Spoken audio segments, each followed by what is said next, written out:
My name is Dylan. It's been 205 days? I wait for the usual response of, "Hi, Dylan," from the crowd, hoping none of them know I just lied to them. People lie here all the time, but usually you can kind of tell. It's technically only a half-truth, I guess. It's been 182 days since the last time I used, but I've been stuck on 182 days sober for 23 days in a row, I guess. I'm not really sure how this whole thing works. See, a few weeks ago, I was hanging out with my friend Kamren at the town festival and saw something fall from the sky. Before I really knew what I was doing, I found myself running. Not away from whatever flaming object came careening through the trees, but towards it.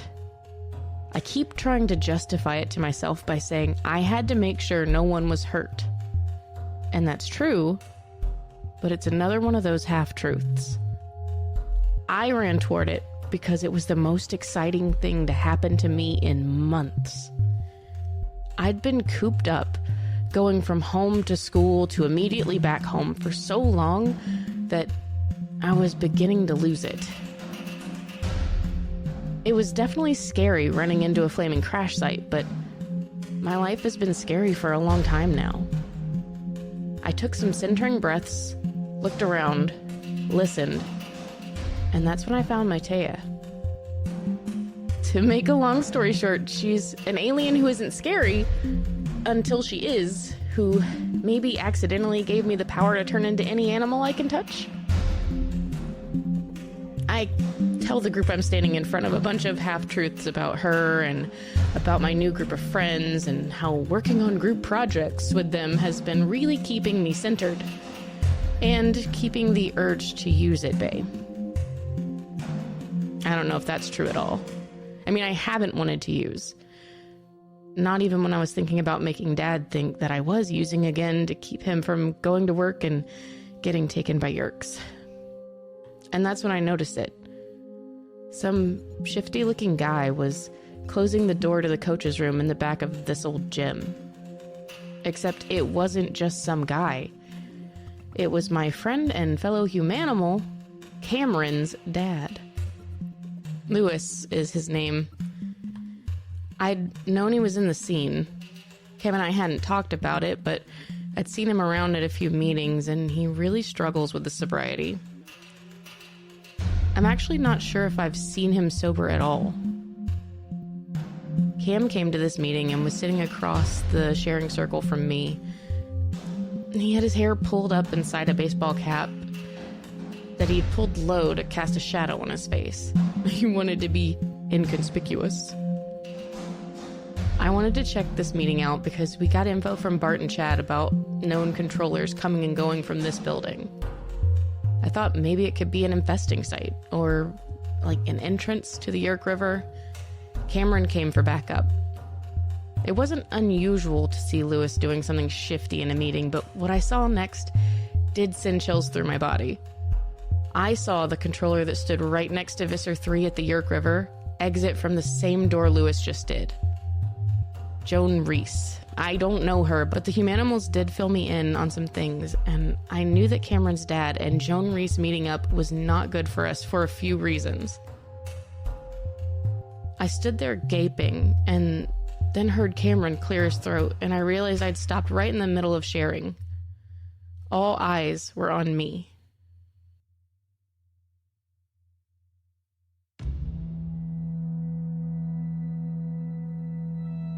Dylan, the people around you stare and wait. Kamren looks at you confused, and you see Joan follow Lewis outside. Dylan, are you okay? Dan asks. Yep. Just thinking about some stuff that happened back in the day. You know how it goes. Yes. Those things linger with us. Mm-hmm. Especially when we have to put them all back out into the world. Yep. It's really, really hard sometimes. Yeah. We all feel for you, Dylan. If you don't want to share anymore, that's totally fine. Thank you. I think I'm gonna go to the bathroom and get some water. Okay. Thank everybody. Thank Dylan for sharing. And they thank you, Dylan, and clap. And then he like looks around. Would anyone else like to share? A girl stands up. I would. My name's Aubrey, and I'm an alcoholic. Hi, Aubrey. And then like Kamren watches you as you like walk away towards the bathroom, like a little panicked. I like over my shoulder go, "Hi, Aubrey," as I walk away. And he's like, "Hi, Aubrey." Oh, damn it. Watches you go. And you hear her just start to share her story. And yeah, you move off to where the bathroom is, and you see it's in the hallway that leads to the outside, and you see the front doors shut as Joan Reese walks through them to the outside. Is there any sort of window or anything on that door? There is. It's like a double door. And then there's like windows on the side, but there's also like two windows that look out, like those like rectangle slotted windows that you can like look out of. I'm gonna try and be sneaky and dip low and try and look out. Okay, give me a stealth check. Oh no. Oh no. As you like kind of sneak up and like put your hands on like the push bar of the door and kind of peek out the window, it wasn't all the way closed, so like the door opens up a little bit and you like stagger out, and Joan Reese looks over her shoulder and sees you kind of holding on to the door and bent down and looking out as it opens up. I'm gonna like put my shoulder into the door and then put my hand that was on the door on the ground, like I'm picking something up. I was like, I thought I saw my earring. Roll me a deception check. Yep, this is going poorly already. Suck it, Joan. She just kind of looks at you and she says, "Be careful with your belongings, honey." And she just turns and keeps walking, and you see Lewis kind of walking down the sidewalk now. Okay. Oh, boy. Yeah, so I will... Is there a room right there near me? You mean like in back inside the building? Mm-hmm. Yeah, there's a room there. Sweet. I want to go in that room. Okay, you kind of back up and jiggle on the door that's right beside it. You see it's like, you can like peek in, it's like an administrator's office. The door is locked. Ah, crap. Okay. I will remind you that you are in like your civilian stuff right now, so maybe you have some items on you. I don't know. Oh, maybe I do. I mean, I do have my car keys for sure. Let's see. I just want to wait a signal to Kamren that we should leave. Give me a perception check real quick. Okay. Really? I have a +5. Are you kidding me? You don't notice anything. That was a notice check. You didn't notice. So. Okay. All right. I'm going to continue outside and walk down the sidewalk. Peek back in, see the room, go back out. You like move down to the sidewalk and you see that Lewis is kind of like stopped at this bench that's like a bus station, and Joan is like talking to him as he's like sitting down on the bench. But yeah, do you just keep moving towards him? Do I think that they are noticing me right now? If they don't seem to be paying attention to you at the moment, but you're a good like 20 feet away from them. Cool. But if you continue down the sidewalk, Joan will like look over her shoulder as she hears you. Yeah, no. I'm gonna stop along the building and just like post up and look at my phone, and I'll text Kamren, "Get out here." All right, yeah, you send that text. Now roll me a perception check as you're kind of sitting. So you notice that Joan does stop as like the door shuts, like as you come out the door, but like once she sees you go to the wall, she'll kind of look at you for just a second and then go back to her conversation with Lewis. Cool. When I see her look at me, I say, stay around the corner. I've got them in my sights. Okay, yeah, he doesn't immediately write back. Yeah. But you hear hushed tones of this conversation, but you like manage to strain your hearing and you can start catching some of the stuff that they say. Just like coming into the middle of the conversation, you hear Joan saying, I promise you it will get you out of this slump in your life. It'll get your son back, and it's a guarantee. Here. And you see her hand him a brochure. And he says, I don't need another program for me to fail at. He kind of hiccups. I told you, there is no sober living for me. I'm only at these meetings because they're court-ordered. Well, that may be, but we would really like it if you joined Sharing Aid. We could show the world that anyone can change with the right help. If you can control your mind, then you can control your body. Don't you want your son to respect you again? Who are you to tell me about what I need to do with my son? Lewis looks angry now. Where is your son, Lewis? Where's yours, Joan? He spits back, furious at the woman standing in front of him. But Joan's face looks calm. The side of her mouth even creeps into a little bit of a smile, and there's a moment of just silence. And then Joan says, Lewis, I know where you're headed. The graveyard. You need help, and you're gonna get it one way or another. She pulls out her purse and reaches in and pulls out a $10 bill, offers it to him. He doesn't take it. Have it your way then. She lets the money drop to the ground, and she walks away and kind of like eyes you as she passes you and walks back into the building. And just as she walks back in, Kamren runs out and like looks around, doesn't see you, turns like in a circle, and then opens the door and goes back in. And as he does that, you see Lewis bend down, pick up the money, and take a bottle out of his jacket pocket, take a nice long swig as a bus pulls up. And he puts the cap back on and gets on. Oh, fuck. I'm going to walk around to the door. Oh, I'm not going to walk. I'm going to run around to the door, and I'm going to peek in and see if Kamren's right there.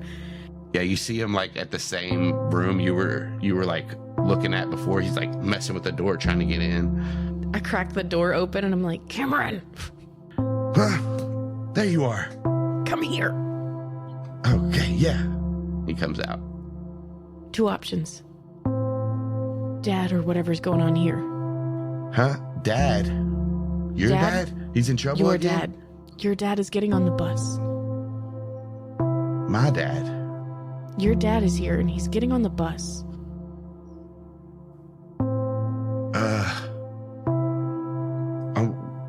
Why would we follow him? Because he's your dad. Because he's your dad. I mean, you think he's got something to do with the Yeerks? He's like, oh, shit. He like looks over his shoulder. Yeah, Dylan, her eyes go fucking huge, and she's like, shut the fuck up. Don't tell Savannah. Okay. You don't tell her that I've been a klutz this whole time. All right, so we're staying here? Oh, yeah, what's here? Did you find any Yeerks? Oh, shit. Shut your fucking mouth. Come on, let's get in your car and then we'll decide. Hurry, come on. Where's your car? Oh my god. Oh my god. Oh my god. Oh my god. She's talking at normal level now. Just, oh my god. And opens the door. Come on. Yeah. As you both get in, the bus does start to pull away, and he says, okay, what's up? What's happening? Where are the baddies? So I saw that woman, the one woman that was in the underground place. Joan I saw her. Joan Reese. Yeah. Oh, shit. She was talking to your dad. That his face changes. He's no longer, like, playful. Why would she be talking to my dad? She was trying to get him to come to the sharing. Why would they want him? Katie tried to get me to do it too. Yeah, but look at you. You're cool. Yeah, I'm also an addict. Are they trying to recruit addicts? I mean, it seems like it. She said something about how, like, if they can show the world that something changed people, better things happen. I don't know. Do you think they're going to infest my dad? I think they're trying. Okay, yeah, we should go with him then. Like, that's what we did with your dad, right? And it worked out. We thought they were going to get him. We stayed with him. They didn't get him. Yeah, but she invited him to something, and he definitely declined.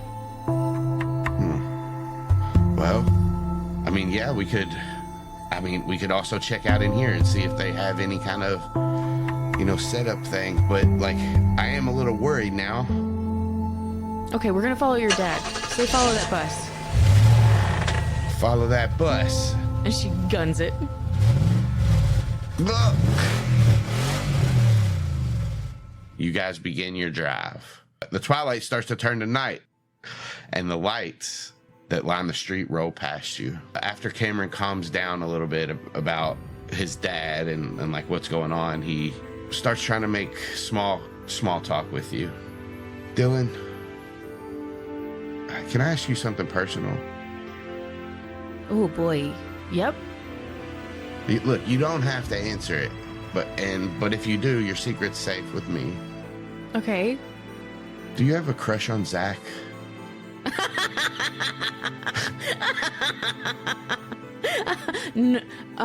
Okay, that's not ridiculous, because he is cute. Like, don't get me wrong.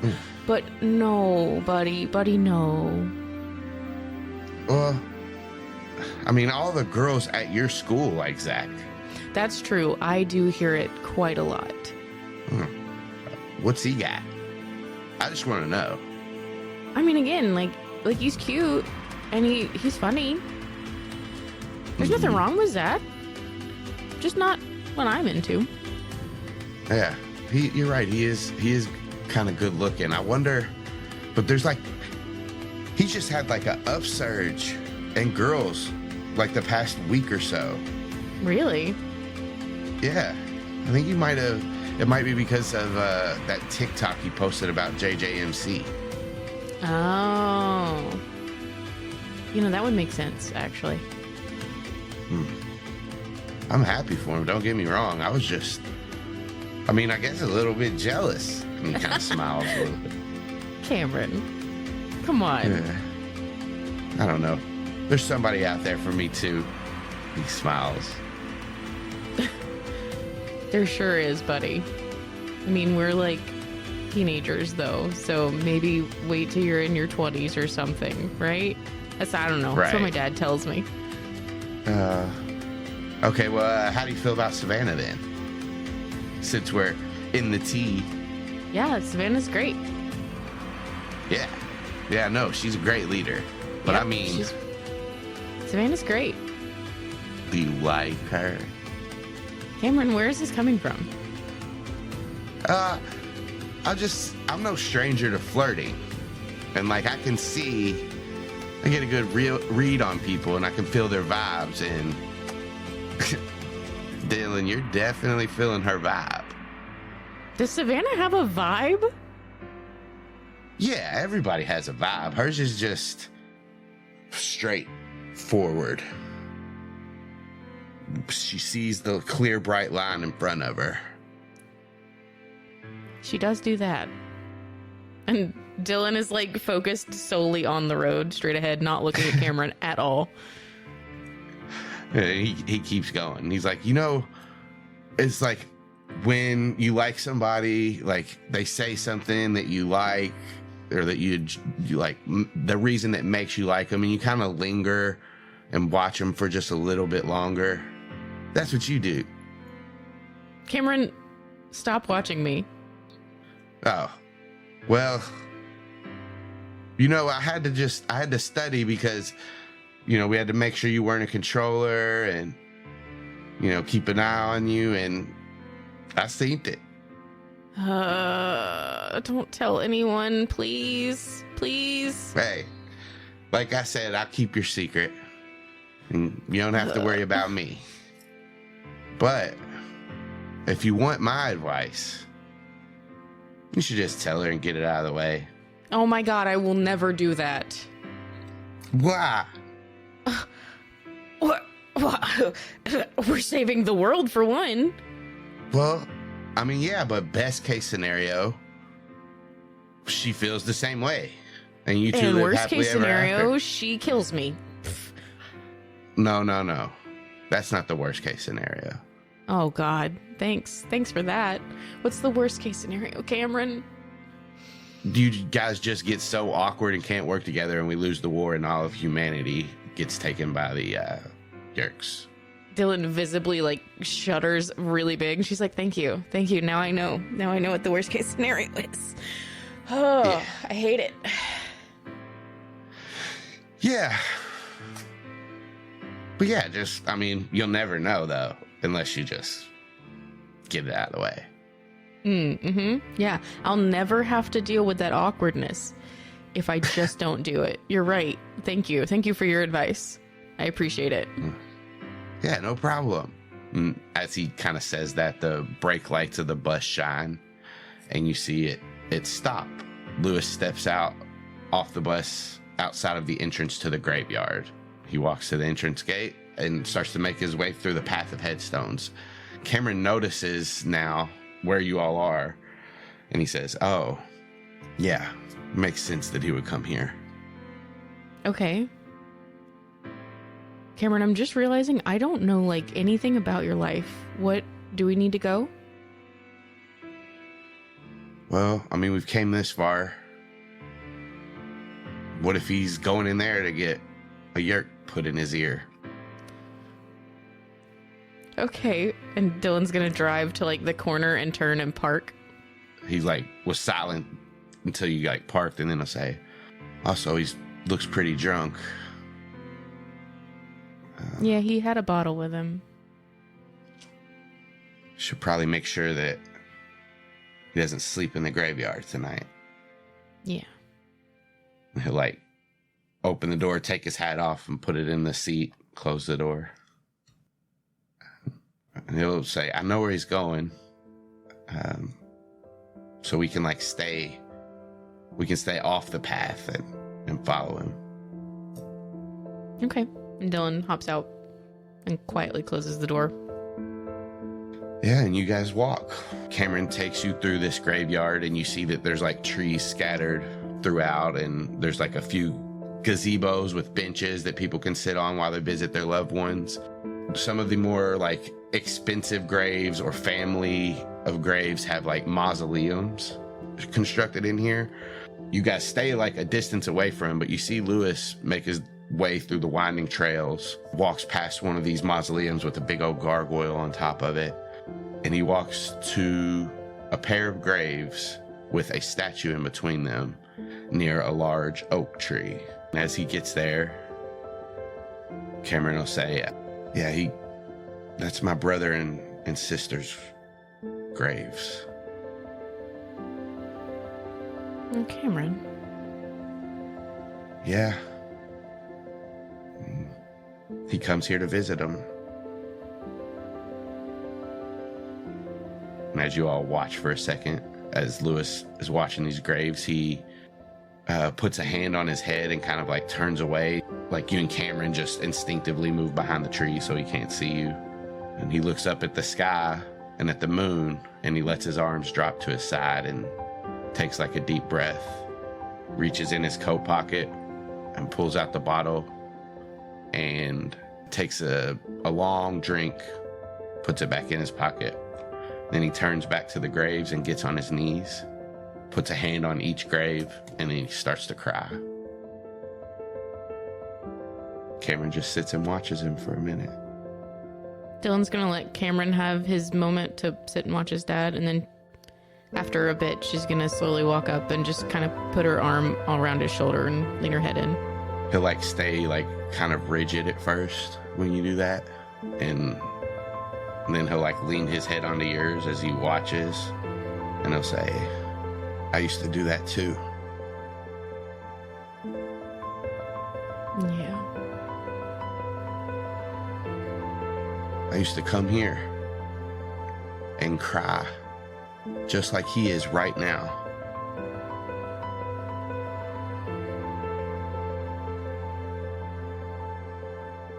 I used to sneak out and sleep on my mom's grave, too.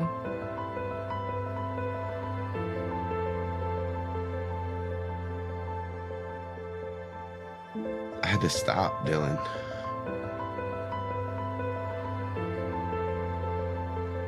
Yeah.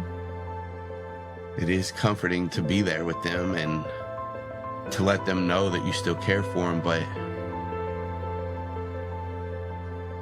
we don't have time for that anymore.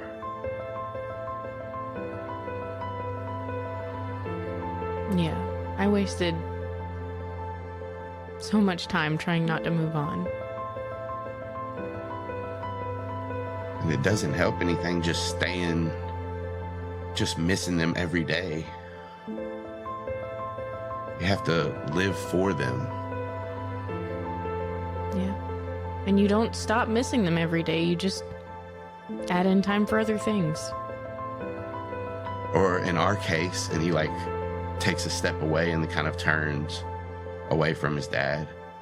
We just trade it for other things that hinder our lives. This war, I can't go to concerts anymore. I can't get a job. I can't go on dates. I also can't sit here and babysit him.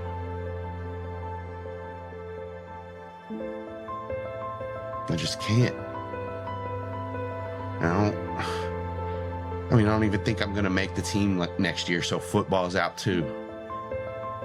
And then my mom's going to wonder what's up and then come check in, and then it's not going to be as easy for me to get away with you all. And all that, I can't help him anymore. There's just not an easy choice.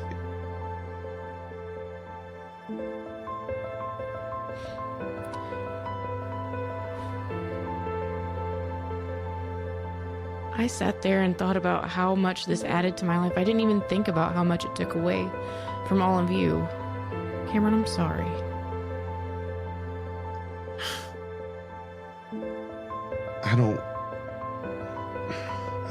This power is cool. And I don't want to be like, everybody here is going to lose something eventually because of this war.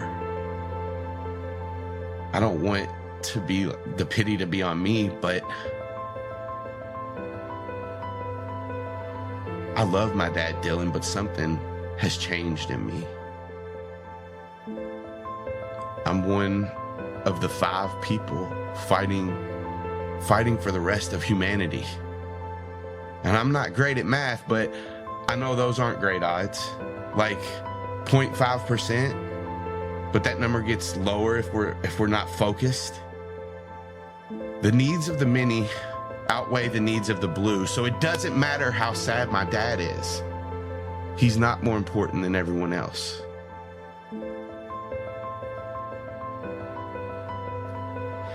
I'm going to try really hard not to correct you, although I really think that you might have red v blued me. I don't know, man. I don't know. I come from a position of everyone counts.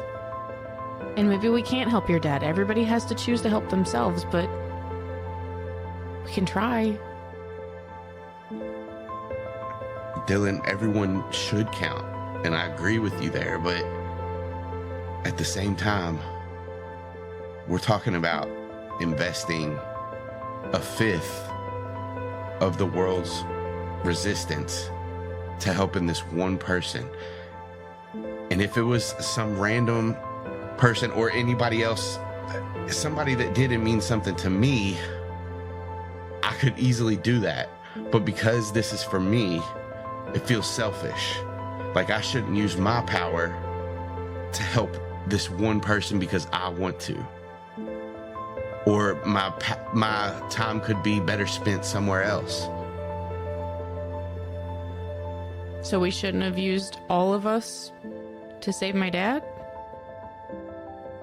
I think that I've thought about that too, and I think it's different.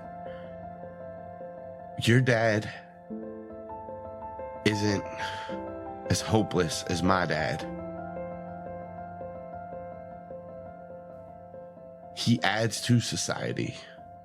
My dad doesn't come to my football games. He doesn't take care of me. And that's fine. I can take care of myself, but look at him. He's broken. Hey, Kamren. Can I tell you something? Something personal? Yes. The last time that I used,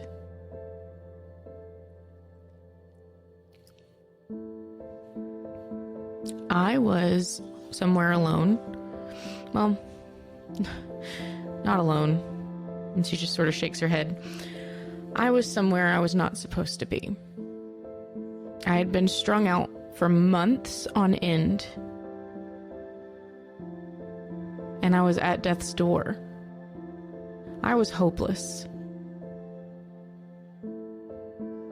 I didn't care about anything. And that was the end for me. But someone picked me up and carried me to the hospital. People cared about me. I wouldn't be here. Your dad may not be here one day. He takes all that in and he opens his mouth to respond to you. As Kamren starts to speak, you hear a familiar screech come from a nearby mausoleum. You've heard this screech before in the Yeerk River, in the echoing through the caverns, the screech of a Taxxon. Lewis seems to hear it too, and he stands up and starts to stagger over towards the mausoleum. As he walks, he pulls out the bottle again and takes a drink of this dark alcohol as he walks over towards it. And then he trips over a gravestone, and the bottle smashes under his hand on another gravestone, and blood begins to pool under his hand. A second later, another screech rings out in the night. From the mausoleum slithers a Taxxon, leaving a slimy trail behind it, its tongue flickering through its rows and rows of teeth. Lewis stumbles back as he stands up into an outstretched stone hand of an angel monument, hitting his head on it. It seems to stagger him, but he still seems to be trying to get away. And then a Hork-Bajir emerges from the entrance and pulls a chain that's attached to the Taxxon to his torso. You and Kamren kind of slink behind this tree again and peek out, and the Hork-Bajir says, "Humans see Taxxon." A human steps out of the mausoleum, probably mid-40s. He's got a headband with a light on it. Looks like he's bleeding. The Hork-Bajir points towards where Lewis is staggering away, and the human says, "The Taxxon won't keep digging now that he's smelled the blood. Go ahead and grab him and bring him back. And the Visser won't like that someone's seen us in this way. We just won't have to answer to that if we take care of the problem." The Hork-Bajir looks around and then begins to walk towards the stumbling Lewis, and you see Kamren is already sprouting white fur and starting to bulk up. As soon as Dylan sees Kamren starting to change, she's going to start morphing too. As you start morphing and Kamren's morphing, he splits one way and he's staying low, as low as he can behind some of the bigger statues and stuff. So the first thing that happens is that my shoulders spread really wide, and you just see muscle on muscle on muscle on muscle until I lean forward on my knuckles, and I am going gorilla for the first time. Basically, the mausoleum was in the bottom right. The Hork-Bajir and the Taxon came out of there. Lewis was standing at these graves. He walked to like right here as the Hork-Bajir's casually walking towards him and after him. Dylan and Kamren have finished their morphs, and as like you finish yours, you stop dead, look around. We're gonna see if this morph takes over. So you'll roll a wisdom save. Okay. This gorilla, seeing like these figures moving into its territory, the mind it's wanting to get aggressive. You though, Dylan, may be wanting to get aggressive too, so that kind of overwrites the gorilla's mind, and you gain control. As I get control, I'm gonna ask Kamren in thought speak, do you want me to go Dad or Taxon? If he's seen them, do you know if he's seen them? Well, he's running. Yeah. Okay, let's take the threats out. Got it. And now we'll roll initiative. You're up first, Dylan. All right, sweet. I'm headed straight for this first Hork-Bajir. Let's see if I can get there. 30 feet? Yeah, I'm gonna move 30 feet forward. You can double move if you want. Yeah, that'll put me close-ish. All right, next up is the Taxon. And it can move not far, 20 feet. So it'll probably double move as well. And it seems to be chasing after Lewis. The Hork-Bajir will move it here and then see the gorilla out of nowhere. And that's going to take it by surprise. So it will have the surprise condition for the next round. Kamren's going to move up. He'll just plow through this fence and get to right here. Lewis is drunk, so he's only going to move half speed, but he'll double move and get to here. Dylan. Hell yeah. Let's see. So I'm going to do my fist attack. Do a schmack on him. That'll hit. I think it will. Yep. Yep. This staggers this Hork-Bajir as he like gets hit by your big old fist and takes a couple steps back and looks dazed. Good, because I have a multi-attack, so I'm going to go ahead and do that again. 16 will hit. Yeah. What's it look like when you take him out? I watch him stagger back, and then I just come in for an uppercut and knock him right down. Yeah, he's like in the air, slow motion, and then just boom, lands on his back. He gone. Anything else? Let's see, the Taxon is really close to me. Nope, I'm gonna wait. Next up is the Taxon, who will have to oh yeah, special Taxon rules. Blood frenzy. Oh shit. So it needs to make sure that it doesn't just eat the Hork-Bajir on the ground. It must succeed on a DC 10 wisdom save to avoid attacking the dead one. So boom. Meets Aww. it beats. So it's gonna multi-attack the gorilla. First, it makes a slam attack. So it slams its body into you. 17 to hit.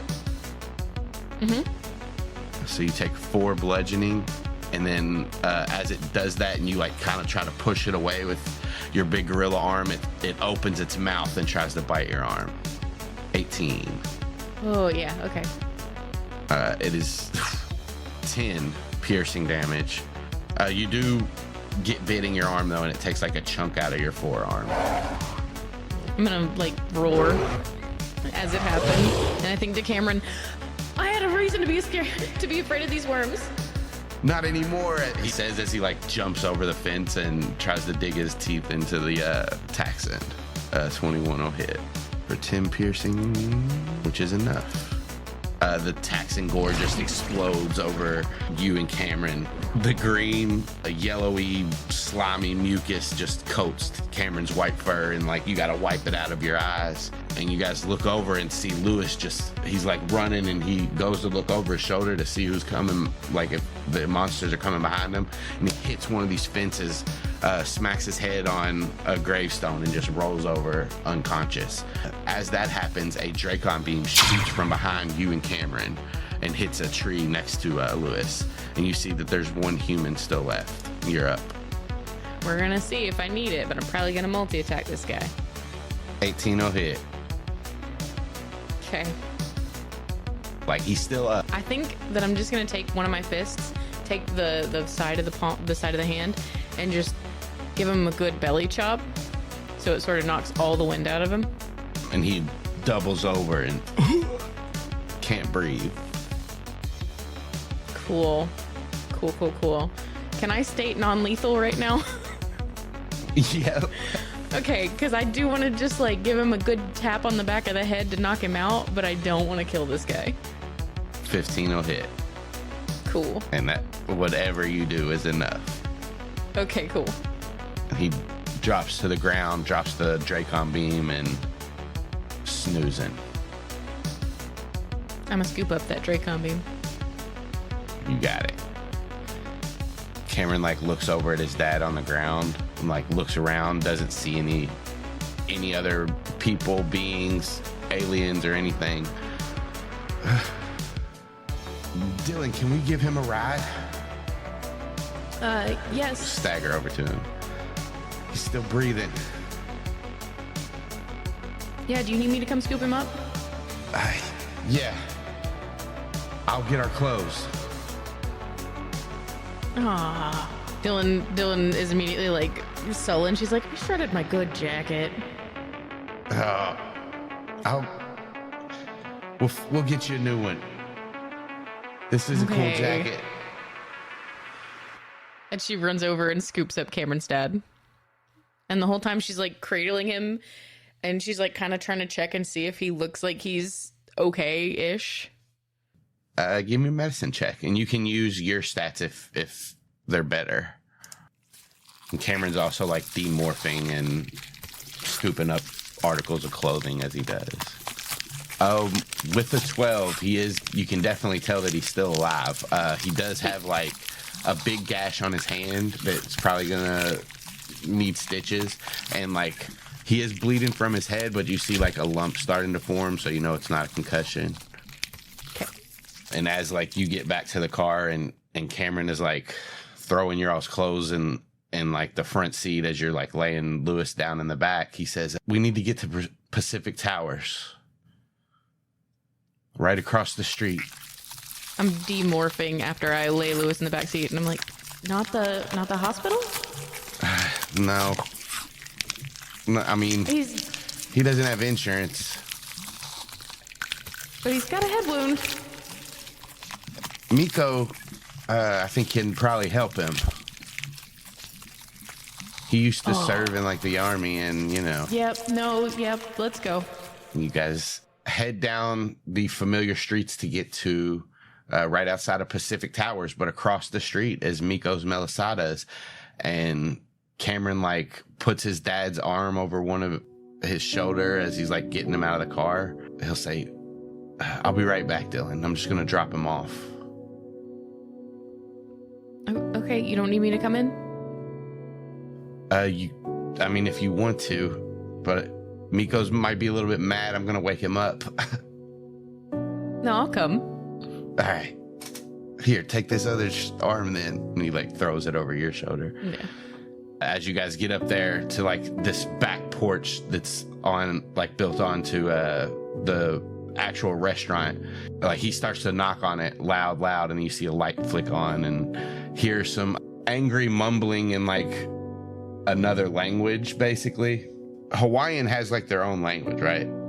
Like that's not just in my head. Yeah. He's saying stuff in like that Hawaiian language. He gets to the door and he says, who's coming here this late at night? And he looks and says, Kamren, Lewis. And he like looks at you, looks back. Is he okay? And like opens the screen door and helps you all get him in and lay him on the couch. And Kamren will say, yeah, he fell and hit his head on a tombstone in the graveyard. He's drunk. No telling what he's gonna say when he wakes up. He always gets like this. He like puts him down. Kamren says, and this is Dylan. And he like looks up. Oh, hey, Dylan. Hello, sir. I'm Miko. Hello, Miko. Damn it again, Lewis is always... He can't control himself. He has a kid to think about. And he like starts to move to the kitchen, get some like water and wet rags, and he like opens up a cabinet, starts pulling out like alcohol and gauze, and he has a syringe and he pulls it out too. For a whole first aid kit, brings it over, and he starts going to work on Lewis. And he says, he like lifts up his eyes, shines a light in him, and he says, well, he looks okay. I don't think there's going to be any kind of like lasting damage. And like after like the initial first aid, him getting to him and like kind of stitching up his hand, he'll like look over and he'll say, Kamren, I am sorry you had to go through this. Not for the first time either. And your friend too. You shouldn't have to see him like this. He wasn't always like this. It happens to the best of us. Yeah. Miko, look, we can't stay. It's already getting late. We have school tomorrow. Or no, we don't have school tomorrow. It's Saturday right now. Looks at Dylan. What do we have to do tomorrow? Oh, we have that project that we have to do. So technically it is like kind of like school, kind of. Yeah. That's what I was thinking in my head, and yeah, just got it mixed up. You know me, Miko. Yeah, I know you, Kamren. And he says, I can take care of your dad. And Kamren will say, yeah. If he wakes up talking crazy tomorrow, just give me a call, let me know. But yeah, he hit his head pretty hard. Yeah, he was mumbling some weird stuff in the truck, or in the car. Yeah, like he must have watched some kind of movie or something. Weird dreams. Yeah. So, let us know. And he says, well, Kamren, wait. What were you doing in the graveyard? And he like looks at Dylan, like his eyes wide. Nah, that's private, sir. Yeah, it's private, Miko. But if you must know, Kamren. we were Oh, okay. we were visiting Dylan's mom's grave.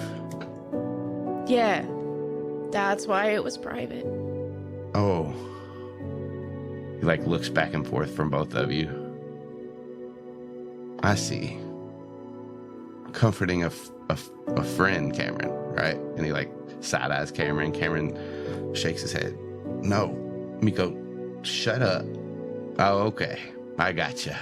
He nods. Look, we gotta go. Projects. Come on, Dylan. Nice to meet you, sir. Yeah, nice to meet you too. Thank you for taking care of my friend. Anytime. We all need it sometimes. Yeah, I'm picking up some breakfast tomorrow, Miko, for our project. Dylan's head snaps sideways. Oh. And she's gonna turn to Miko and be like, do you have vegetarian musubi? Of course. Dylan, this is where you got that coconut coffee that one time. I'm so excited. Okay, thank you, sir. Yes, goodbye. Aloha. You guys leave? And as you kind of walk back out and get to like your car, Kamren will look at you and sigh. Hey, thanks. Yeah, man, anytime. Although you did almost blow it in there. That was pretty funny. Man, I gotta watch my mouth. Yeah, dude. Dylan, this not only what just happened, but what you said is it makes me think. It makes me think about like what this war is taking from us, but we should also remember what we have, because you're right. My dad is going to be gone one day. What are we fighting this war for, if not for people? Yeah. So yeah, maybe my dad is worth it. All right, well, I guess I'll really see you tomorrow at the food court. Got it. Food court. Yeah. Yeah. Don't tell her anything. Okay, yeah, we broke a lot of rules. Oh, I wasn't even talking about tonight in general, but yeah, we should not tell her about, like, any of this. Oh, I see what you're saying. Don't tell her that you love her. Shut up, Kamren. I'm leaving you. And she gets in the car and starts it and locks the doors. And he's like, the whole time you're pulling away, he's making like smoochy faces.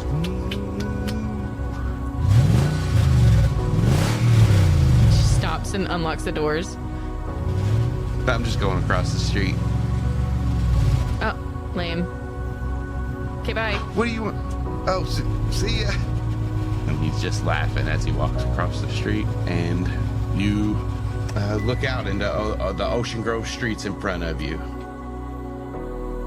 I'm gonna call my dad. He answers, hello? Hey, Dad, on my way. Just wanted to say I love you. I love you too. You know I love it when you call just out of nowhere. Yeah, don't be weird about it. Okay, bye. Bye. I love you. Bye. I love you. You get text. I love you.